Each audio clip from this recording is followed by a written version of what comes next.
السلام علیکم ورحمۃ اللہ وبرکاتہ۔ بسم اللہ الرحمن الرحیم۔ قبر سے آنے والی آواز، صحابی کانپ اٹھے۔ مدینہ منورہ کی وہ رات بہت گہری اور پرسکون تھی۔ آسمان پر چاند آدھا بادلوں میں چھپا ہوا تھا اور گلیوں میں مکمل خاموشی طاری تھی۔ رسول خدا صلی اللہ علیہ وسلم کے ایک صحابی اپنے روزمرہ کے معمول کے مطابق قبرستان سے گزر رہے تھے۔ دل میں کوئی خوف نہ تھا، مگر اس رات کی فضا کچھ مختلف محسوس ہو رہی تھی، جیسے زمین اپنے سینے میں کوئی بڑا راز چھپائے بیٹھی ہو۔ اچانک وہ ایک قبر کے پاس آ کر رک گئے۔ مٹی کے نیچے سے کسی کے رونے کی بہت ہلکی سی آواز سنائی دی۔ پہلے تو انہوں نے گمان کیا کہ شاید یہ محض وہم ہو۔ وہ آگے بڑھ گئے، مگر جیسے ہی دوبارہ اسی جگہ سے گزرے، آواز اور زیادہ واضح ہو گئی۔ دل کی دھڑکن تیز ہو گئی، پیشانی پر پسینہ آ گیا۔ یہ عام رونا نہ تھا، بلکہ اس میں ندامت، بے بسی اور گہری تکلیف چھپی ہوئی تھی۔ صحابی نے ہمت کر کے قبر کے پاس ٹھہر کر غور سے سنا۔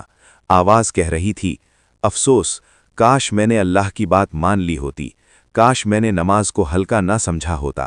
یہ سنتے ہی صحابی کا جسم کانپ اٹھا۔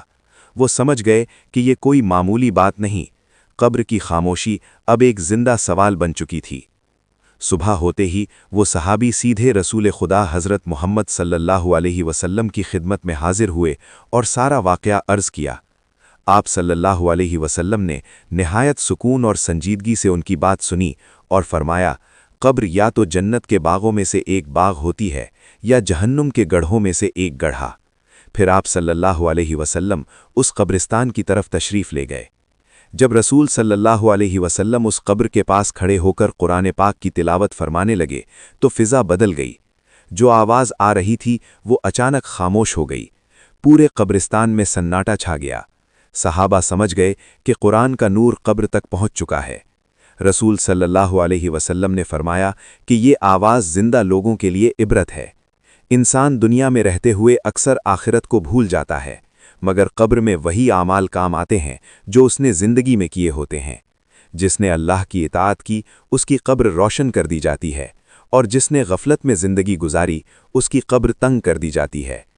اس دن کے بعد صحابہ جب بھی قبرستان سے گزرتے، ٹھہر کر دعا کرتے، اپنے اعمال کا محاسبہ کرتے اور اللہ سے مغفرت مانگتے، کیونکہ وہ سمجھ چکے تھے کہ قبر خاموش نہیں ہوتی بلکہ سبق دیتی ہے۔